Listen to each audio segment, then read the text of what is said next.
तो कहानी की शुरुआत सियोल से हुई। डोंगसू नाम का आदमी फील्ड पे बैठा था। डोंगसू मिलिट्री में एक्सप्लोसिव डिस्पोजल टीम में था। अभी डोंगसू की टीम कोरियन वॉर में मिले कंस्ट्रक्शन साइट पे बॉम्ब को डिसमेंटल कर रही थी, यानी कि डिफ्यूज। डोंगसू खुश हो रहा क्योंकि आज उसकी मिलिट्री का आखिरी दिन है, यानी कि वो रिटायरमेंट ले रहा है। काम के बाद डोंगसू घर जा रहा था कि रास्ते में उसकी बीवी का मैसेज आया, मैं चेकअप करवा के आ गई हूँ। डोंगसू की बीवी माँ बनने वाली थी। डोंगसू की माँ नहीं, उसके बच्चे की माँ। डॉक्टर ने बताया है सब ठीक है, बच्चा बढ़िया तरीके से स्विमिंग कर रहा है। डोंगसू बेबी का जेंडर जानना चाहता था, लेकिन उसकी बीवी कहने लगी कि पहले घर आओ तब मैं तुम्हें सब बताऊंगी। क्या डोंगसू हरियाणा से बिलोंग करता है? शहर में अर्थक्वेक आ जाता है। न्यूज में ये बताया जा रहा था कि चाइना नॉर्थ कोरिया के बॉर्डर पे जो माउंट पिकाटू है वो पूरा का पूरा हिल गया है, उसकी हालत खराब है। भूकंप के झटकों से सियोल पूरा का पूरा हिल गया था, बिल्डिंग गिरे जा रही, सब बर्बाद हो रहा था। डोंगसू को बस किसी भी तरह अपनी बीवी के पास पहुंचना था। आदमी भागने लगता है, तभी एक बिल्डिंग गिर गई। डोंगसू की किस्मत अच्छी थी कि वो बच निकला।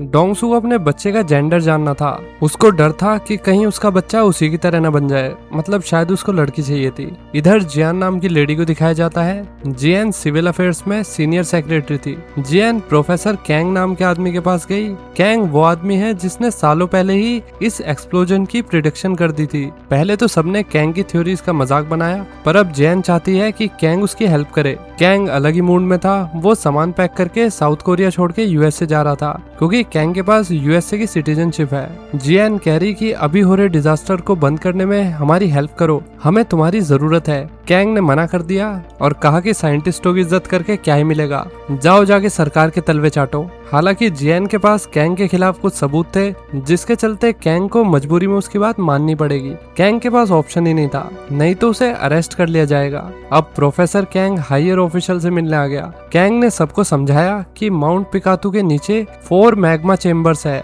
अभी हुआ इरप्शन पहला मैग्मा है, अभी तो 3 और मैग्मा नीचे दबे हुए हैं। तीसरा मैग्मा इतना खतरनाक होगा कि वो आधे कोरियन पेनिनसुला को बर्बाद कर देगा। ब्लास्ट को रोकने के लिए हमें पास में बनी 6 न्यूक्लियर माइन को रिलीव करना होगा, ताकि प्रेशर को कम किया जा सके।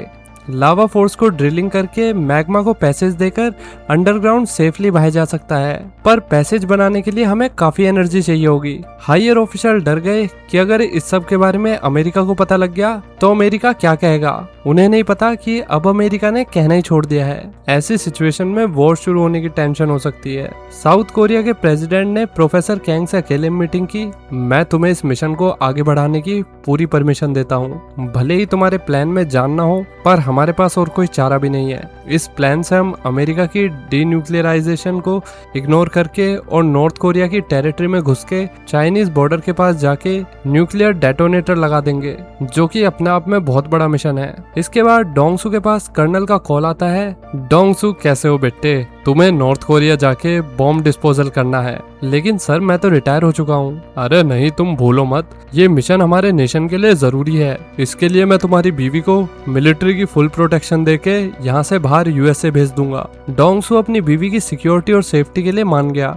घर आकर उसने अपनी बीवी से कहा कि मैं एक और मिशन पर जा रहा हूँ। डोंगसू ने अपनी बीवी को सच नहीं बताया। उसे डर था कि सच सुनते नहीं इसका लेबर पेन अभी शुरू ना हो जाए।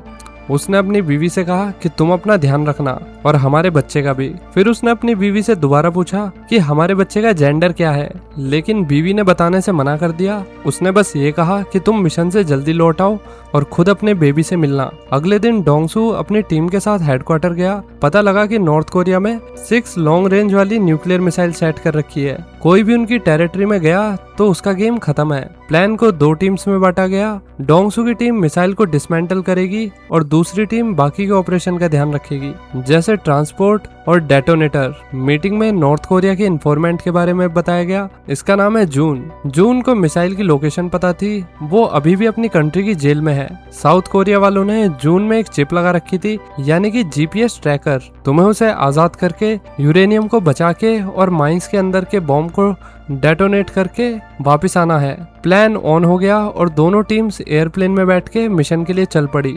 वोल्केनिक धुएं से आसमान भर चुका था। प्लेन आगे बढ़ा कि तभी प्लेन में ब्लास्ट हो गया। हालांकि स्पेशल टीम नहीं बच पाई, बची तो सिर्फ डोंगसू की टीम। और अब डोंगसू के कंधे पे ही इस मिशन को पूरा करने का सारा वजन आ गया था। अब उसे ही सब देखना है। डोंगसू ने टीम को लीड किया। टीम जेल में आ गई। उन्होंने जून को चारों तरफ से कवर दिया। हालांकि जेल में भी भूकंप आने की वजह से थोड़ी देर पहले ही कैदियों ने हाथापाई करके गार्ड्स को मार डाला और अब जेल में एक भी गार्ड नहीं था, सब मर चुके थे। डोंगसू की टीम इजीली जून के पास आ गई। डोंगसू और टीम ने जून को पूरा मिशन समझाया। जून सब पे हंसने लगा कि तुम सब नौसिखिए, किसी के अंदर कॉम्बैट स्किल्स तो है नहीं, बस मुंह उठा के आ गए। टीम को जून की जरूरत थी, इसलिए किसी ने उसकी बातों पे रिएक्ट नहीं किया। डोंगसू उसके हाथ बांध के उसे ले गया। जून ने शेव की, फिर खुद को साफ किया, थोड़ा ढंग का बन के अब जून इंसान लग रहा था। इसी बीच जून ने डोंगसू का वॉलेट भी चुरा लिया था। वॉलेट में बच्चे की अल्ट्रासाउंड वाली फोटो और माइंस के मैप की फोटो थी। जून को सब याद आ गया। जून ने मैप देखते ही उसको मेमोराइज कर लिया और फिर तुरंत उसे फाड़ के खा गया। टीम आगे बढ़ी। रास्ते में उन्हें नॉर्थ कोरिया के एक लीडर का स्टैचू पड़ा मिला। जून उदास हो गया। मैं इस स्टैचू को घर से रोज देखता था। डोंगसू अपना वॉलेट देखने लगता है तो उसे पता चला कि उसका वॉलेट गायब है। जून ने फिर डोंगसू का वॉलेट उसे वापस कर दिया, ये कहते हुए कि मैंने मैप खा लिया है, लेकिन चिंता मत करो, मुझे सब कुछ याद है। एक सोल्जर को गुस्सा आ गया और उसने जून के मुंह पे मुक्का मार दिया। बाकी लोगों ने सोल्जर को पीछे किया। टीम आगे बढ़ती गई और बीच में जून बोला कि मुझे सुसु करने जाना है। डोंगसू ने उसे जाने दिया। जून के हाथ हथकड़ी से लॉक थे। जून के साथ अटैक करने वाला सोल्जर साथ गया था ताकि वो जून पर नजर रख सके। जून ने किसी तरीके से अपने हाथ खोल के सोल्जर पर हमला कर दिया और अपना बदला भी ले लिया और फिर जून भाग गया। डोंगसू की टीम भाग के आई। उनका साथी बेहोश पड़ा था और जून जीपीएस को छोड़ के भाग गया था। फिर टीम जून को ढूंढने निकल पड़ी। डोंगसू को याद आया कि जून कह रहा था कि उसके अपार्टमेंट से नॉर्थ कोरियन लीडर का स्टैचू दिखता था। जरूर जून घर गया होगा। जून घर आ गया था। उसने घर आके कपड़े बदले, अपनी गन्स निकाल ली। जून की बीवी फुल ड्रग्स लेकर बेहोश पड़ी हुई थी। जून ने पूछा कि हमारी बेटी कहाँ है, तो उसने कहा कि वो पोचैन में मेरे भाई के घर पे है। पोचैन तो माउंट पिकातू के पास था। जून पूछ रहा, क्या तुमने अथॉरिटीज को मेरे बारे में बताया है? तो लेडी ने हाँ में जवाब दिया। जून गुस्से में हवा में गोली चला देता है। डोंगसू की टीम नीचे आ गई थी। सबने गोली की आवाज सुन ली थी। टीम जल्दी से अपार्टमेंट के अंदर गई। जून अपनी बीवी पर गन ताने खड़ा हुआ था, लेकिन आदमी लेडी को शूट नहीं कर पाया क्योंकि वो आखिर थी तो उसके बच्चे की माँ ही। जून को फिर डोंगसू की टीम ने पकड़ लिया। डोंगसू ने जून को ट्रेटर का टैग दे दिया। मैं तुम्हें आगे के मिशन की कोई डिटेल नहीं दूंगा। जून डोंगसू पे हंसने लगा, तुम्हारी प्लानिंग बड़ी कमजोर है। अब जून टीम को नॉर्थ कोरिया के न्यूक्लियर वेपन स्टोरेज साइट पर ले आया। वहाँ सोल्जर पहले से ही एक नकली फैक्ट्री में छिपे हुए थे। फिर नॉर्थ कोरिया के सोल्जर्स ने डोंगसू की टीम पे अटैक कर दिया और डोंगसू और टीम ने बहादुरी से लड़ाई की। सब एक कंटेनर में आके छिप गए। कंटेनर में उन्हें एक एलिवेटर मिला और जून ने जैसे ही पासवर्ड डाला तो कंटेनर नीचे जाने लगा। काफी नीचे एक अंडरग्राउंड टनल बनी हुई थी। नीचे न्यूक्लियर वॉरहेड्स थे। डोंगसू ने जून को हैंडकफ्स लगा के एक ग्रिल से बांध दिया। टीम फिर मिसाइल्स को डिसमेंटल करने में लग गई। टीम ने फिर यूरेनियम को सिक्योर कर लिया कि तभी एक और अर्थक्वेक आ गया। धरती हिलने लगी और सब इधर उधर गिर गए। अर्थक्वेक का फायदा उठा के जून ने अपने हाथ खोल लिए थे। जून ने फिर चाइनीज एसोसिएट में अपने एक बंदे को कांटेक्ट किया। सामने से जून को ऑफर मिला कि बॉम्ब के बदले मैं तुम्हारी बेटी को सही सलामत बाहर निकाल दूंगा, और हाँ, अपने साथ एक टेक्नीशियन को लाना जो डेटोनेटर को डिसआर्म कर सके। जून के पास कोई ऑप्शन नहीं था। उसे डोंगसू और डोंगसू की टीम चाहिए थी। सियोल में डोंगसू की पत्नी चोई को भूकंप के झटके फील हो रहे थे। उसे नॉस्टैल्जिया आ रहा था। लेडी सामान पैक करके मिलिट्री बेस कैंप के लिए निकल गई। रास्ते में चोई एक ब्रिज पे ट्रैफिक में फंस गई। थोड़ी देर में सामने से पानी की लहरों ने ब्रिज को घेर लिया। सुनामी आ गई थी। आधे से ज्यादा लोग पानी में बह गए। चोई जैसे तैसे स्विम करके बच निकली। जियान कैंग के पास आई। तुमने जो कहा वो गलत था। इरप्शन वाली बात तुमने ऐसे ही कह दी। लार्ज आयोन जो कि 7th माइन पर था, उसका ब्लास्ट डेंजरस हो सकता है। हमें उसे रोकना होगा। नॉर्थ कोरिया में डोंगसू अपनी टीम के साथ जा रहा था कि तभी अननोन लोगों ने टीम पर हमला कर दिया। दोनों तरफ से ओपन फायरिंग हो रही थी। डोंगसू को जल्दी समझ आ गया कि अटैकर्स हीट डिटेंशन यूज कर रहे हैं। डोंगसू ने फिर ट्रक को ब्लास्ट कर दिया, जिससे वे लोग अब डिटेक्ट नहीं हो पा रहे थे और वे जल्दी से भाग गए। बाद में पता लगा कि ये अननोन अटैकर्स और कोई नहीं बल्कि यूएस मिलिट्री थी। काफी सारे सोल्जर घायल हो गए थे। जून और डोंगसू एक दूसरे से अलग हो गए थे। दोनों मिलिट्री व्हीकल में बैठ के जाने लगे। तभी जून ने अपना असली चेहरा दिखाकर डोंगसू को धोखा दिया। जून ने डोंगसू को झटका दे दिया। साउथ कोरिया में यूएस मिलिट्री ने मिशन को बंद करवा दिया था। तुम सबने टेरिटरी क्रॉस की है, पीस ट्रीटी को तोड़ा है, तुम्हारी वजह से वॉर ट्रिगर हो सकती थी। प्रोफेसर कैंग जाने लगे। जियान उसे रोके जा रही कि प्लीज हमारी ऑपरेशन में हमारी मदद करो, तुम रुक जाओ, तुम चले गए तो साउथ कोरिया का क्या होगा। स्टिल कैंग तो बोरिया बिस्तरा बांध के निकल गया था। रास्ते में कैंग को एक इवैक्यूएशन बस मिली। बस में चोई भी थी। चोई बैठे बैठे रो रही थी। कैंग ने लेडी को रुमाल निकाल के दे दिया। मैं वही हूँ जिसने माउंट पिकातू के एक्सप्लोजन की प्रिडिक्शन की थी। फिर उनकी बातें होने लगी। कैंग को पता लगा कि चोई डोंगसू की बीवी है। मैं उम्मीद करता हूँ कि तुम्हारा पति तुम्हें इवैक्यूएशन पॉइंट पर मिल जाएगा। कैंग को चोई के लिए बुरा लग रहा था क्योंकि उसे डोंगसू के मिशन के बारे में नहीं पता था। इधर जून ने डोंगसू के हाथ में हथकड़ी पहना रखी थी। इसका प्लान बॉम्ब और डोंगसू दोनों को ही चाइनीज ऑथोरिटीज को देने का था। उसने बताया कि हम दोनों पोचीन जा रहे हैं। पोचीन माउंट पिकातू के पास ही है। मेरी बेटी सुनो मुझे वहीं मिलेगी। रास्ते में जून रुक के सूसू करने लगा। उसने नजारों के मजे लिए। इसी बीच डोंगसू ने अपने हाथ खोल लिए। जून वापस आया तो डोंगसू ने जीपीएस निगल लिया था। अब मेरी टीम हमें ट्रैक कर लेगी और तुम बच नहीं पाओगे। दोनों की भयंकर लड़ाई होने लगी और लड़ाई में मिलिट्री व्हीकल एक पेड़ में जाके घुस गया। इस सिचुएशन में भी डोंगसू ने हार नहीं मानी। मुझे ठीक ठाक अपनी बीवी के पास जाना है, मुझे अपने बच्चों को देखना है, मेरे बेटे का नाम मैं इनवांग रखूंगा। जून भी एक बाप था। वो डोंगसू की बातें सुन के सुननी पड़ गया। दोनों के पास कोई रास्ता नहीं था तो डोंगसू और जून दोनों ही बात करते हुए अब पैदल चल रहे थे। उनके हाथ में डेटोनेटर था।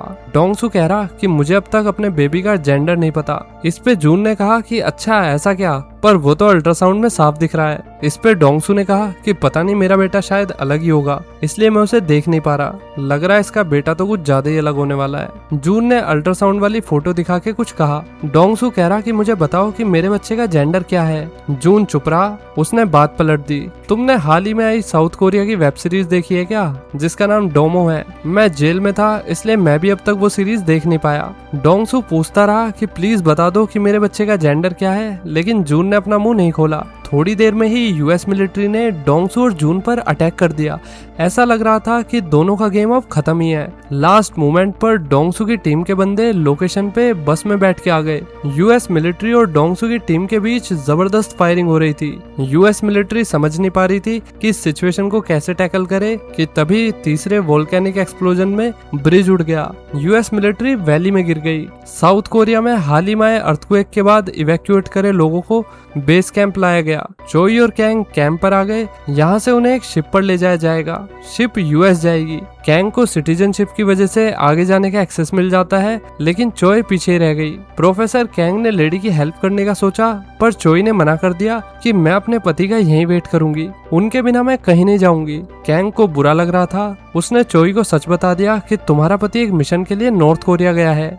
चोई ये सुनकर हिल गई। कैंग ने अब लास्ट टाइम साउथ कोरिया की हेल्प करने का सोच के जेएन को कॉल किया। हमें फाइनल इरप्शन से बचने के लिए सॉलिड प्लान बनाना होगा। इधर जून अपने प्लान पे अड़ा हुआ था। उसने डोंगसू को गन पॉइंट पे ले लिया।